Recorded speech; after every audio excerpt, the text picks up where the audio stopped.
Vous avez déjà vécu des situations où la communication ressemble à jongler avec des œufs? Chacun essaye de s'exprimer, mais ça finit souvent par des coquilles cassées. Et la gestion de conflit devient alors l'épicentre de la réunion. C'est là que le 42e outil de notre défi 52 semaines pour découvrir 52 outils entre en jeu. Aujourd'hui, apprenons ensemble à danser la CNV. Mais qu'est-ce que c'est? La CNV, acronyme de communication non violente, est un processus de communication élaboré par Marshall Rosenberg. Pour ce psychologue américain, la communication non violente est avant tout une manière d'être et de se relier aux autres en bienveillance. L'un des outils de cette démarche qui aide à dissiper les malentendus et pacifier les conflits est la danse de la CNV. Mais comment l'appliquer? La danse de la CNV est composée de 6 étapes, habituellement représentées par des feuilles A4 posées sur le sol. C'est ce qui permet de prendre conscience, physiquement, de notre chemin de communication. Première étape, se connecter ici et maintenant à soi-même pour accueillir ses jugements et ses reproches et ses sensations corporelles. Deuxième étape, une observation objective de la situation. Et pour savoir si celle-ci est factuelle, il faut qu'elle soit identique pour tous les protagonistes. Troisième étape, identifier ses sentiments et ses émotions. Quatrième étape, réussir à détecter les besoins insatisfaits qui provoquent ces émotions et ces sentiments. Cinquième étape, une fois le besoin identifié, on peut alors réaliser une demande, soit à l'autre personne concernée, soit à un groupe d'autres personnes, soit à soi-même. Et sixième et dernière étape, on s'assurera de la mise en œuvre de la demande, en pensant au qui, quoi, quand et au comment. Ça donne quoi factuellement? Imaginons que Pierre et Sophie travaillent sur un projet ensemble. Pierre est frustré parce qu'il a la sensation que Sophie ne prend pas en compte ses idées lors des réunions d'équipe.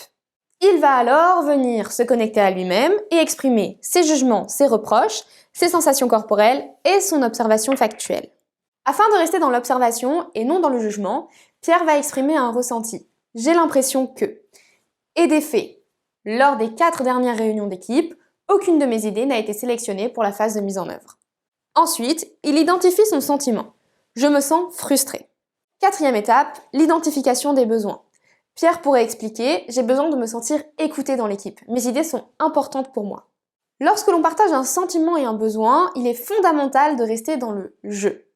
Le but n'est pas de culpabiliser l'autre de la situation, mais d'exprimer son propre ressenti pour trouver une solution ensemble.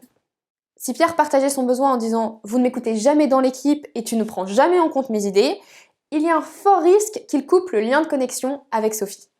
Une fois ces étapes réalisées, il va passer à la demande, ici à Sophie, donc à l'autre, en lui demandant « Est-ce que tu serais prête à prendre un peu de temps après l'une de nos réunions pour que nous puissions échanger sur nos points de vue respectifs ?»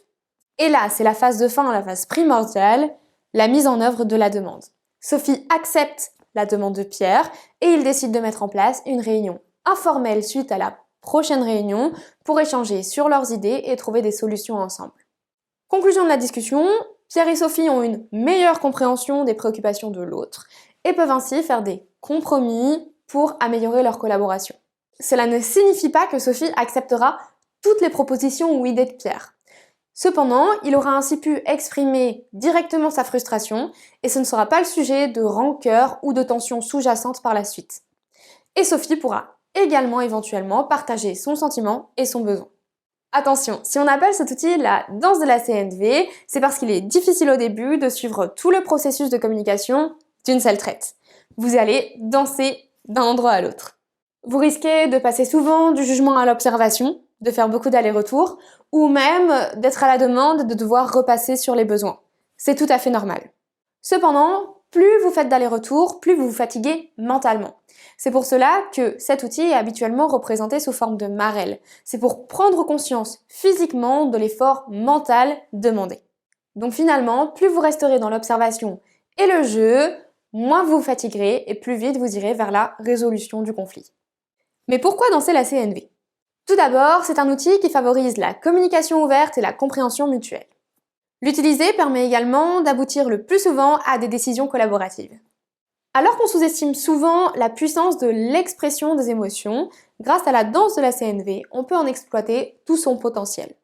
Et enfin, elle permet d'éviter bien des conflits et des discussions parfois interminables, basées uniquement sur des reproches ou des jugements. C'est un outil à utiliser à chaque fois qu'une résolution de conflit est nécessaire, ou si on souhaite discuter d'une situation conflictuelle au sein de l'équipe.